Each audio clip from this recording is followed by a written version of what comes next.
¿Qué tal? Muy buenas tardes. Bienvenidos a este tercer día del Festival Escalatrónica. Esta vez estamos en la sede Abremate, inaugurando el ciclo de performance. Vamos a tener una charla después de la jornada que tuvimos hoy en el Aula Magna Bicentenario.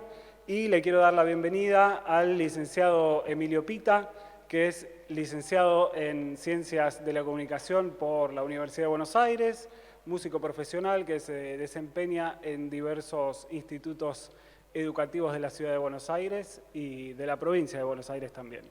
Así que lo recibimos a Emilio. Todo tuyo. ¿Qué tal? Buenas tardes, noches.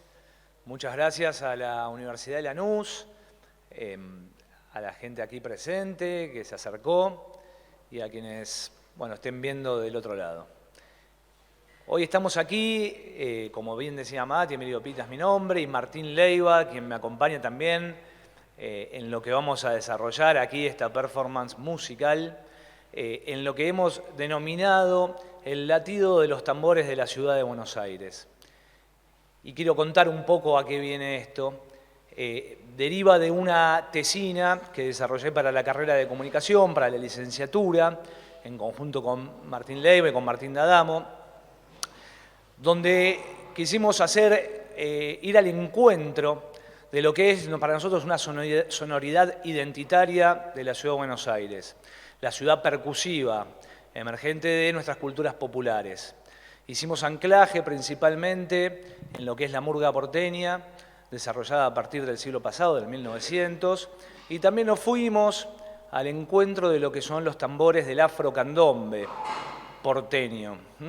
Ya del 1700 para adelante, en los comienzos del 1800, donde cobraron quizás mayor visibilidad, mediante el periodo gobernado por el presidente Rosas, y que tuvieron un proceso también de invisibilización, ninguneo, prohibición, en lo que ya fue para fines de 1800, tiempos de los gobiernos liberales, Sarmiento, Mitre, Alberdi, donde primó como concepto guía del país la dicotomía civilización o barbarie.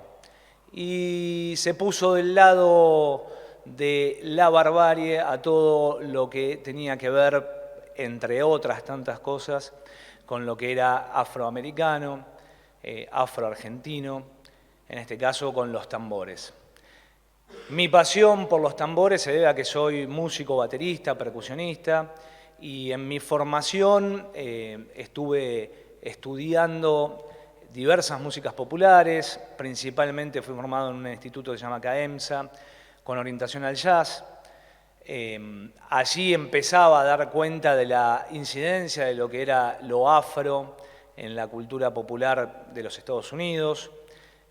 Fui bajando, también estudiando a partir del jazz, lo que se denomina el Latin Jazz y los ritmos del Caribe, principalmente Cuba, pero el Caribe y Centroamérica, también netamente influenciados la rumba, el son y la variedad de ritmos que habitan esa zona, también totalmente influenciados por la cultura afro, y bajando también fui, indagando, aprendiendo, tratando de interiorizarme en Colombia, el país de los 1000 ritmos que llaman, y su ritmo más emblemático, la cumbia, en Perú, los festejos, el landó, en Brasil, y la cantidad de ritmos, también el emblemático, la samba, pero después con sus derivados y subgéneros, bossa, pagotchi, forró, partido alto, en fin, y todos con la raíz negra a flor de piel, la raíz afro.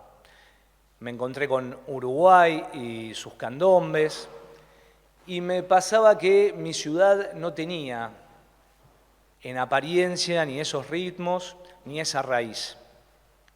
Un poco lo que decía al principio, tal vez el anclaje o uno de los anclajes principales uno los puede encontrar en esa dicotomía de civilización y barbarie, donde se trató de pensar en una Argentina blanca, en una Argentina europea. Buenos Aires empezó a decirse que era la París local, digamos, de América, Y tenemos a nuestro presidente incluso que no hace tanto dijo que los argentinos descendemos de los barcos.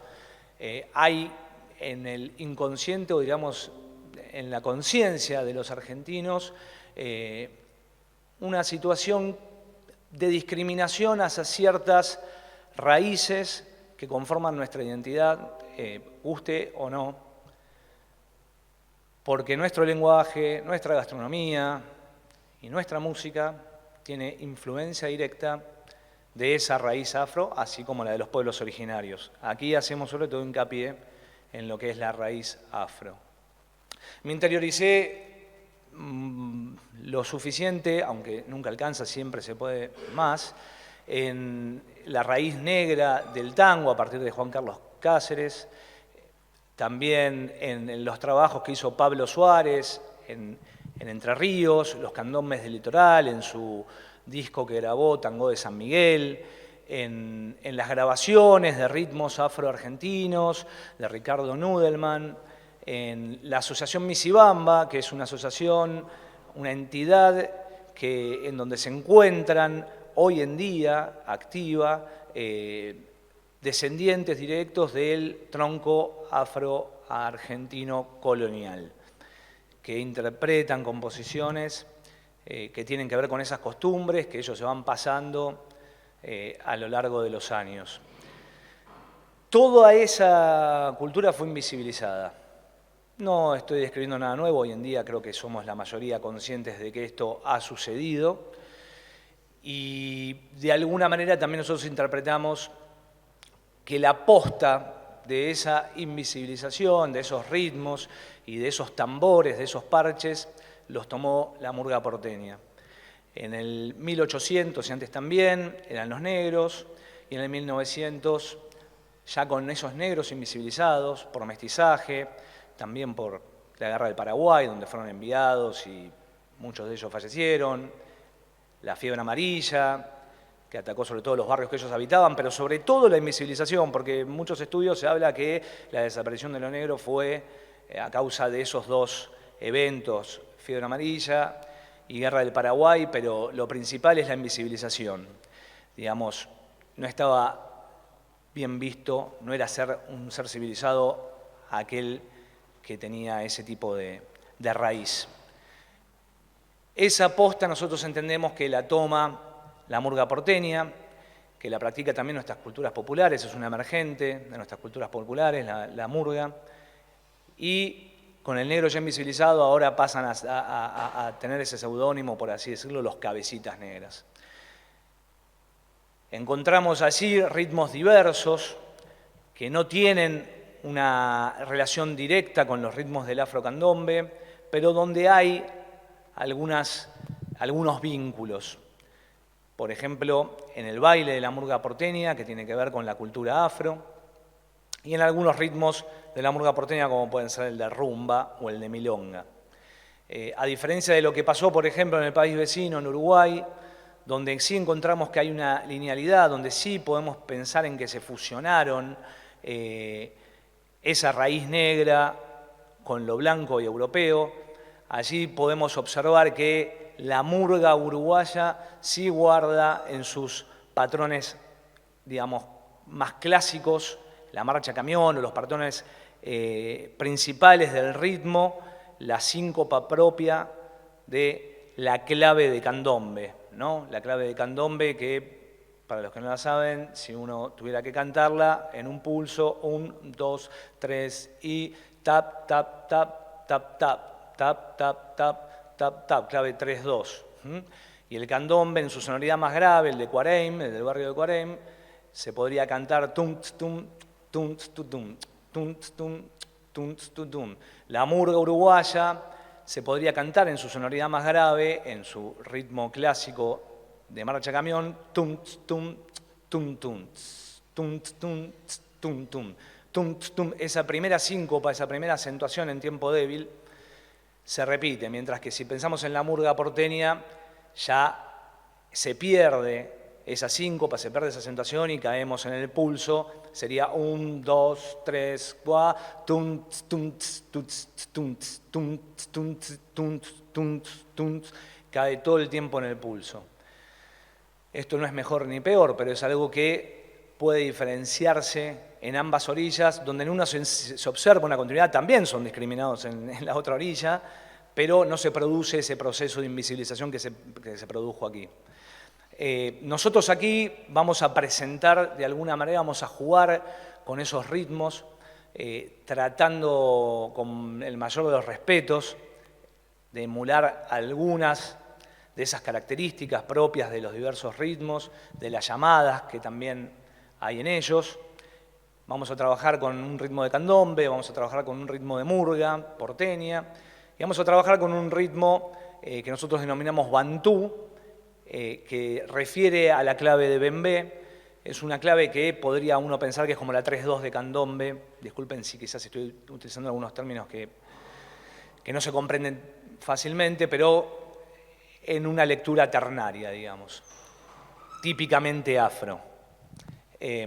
Nosotros también, la particularidad es que elegimos para hacer la tesina una producción sonora, lo que llamamos un ensayo sonoro.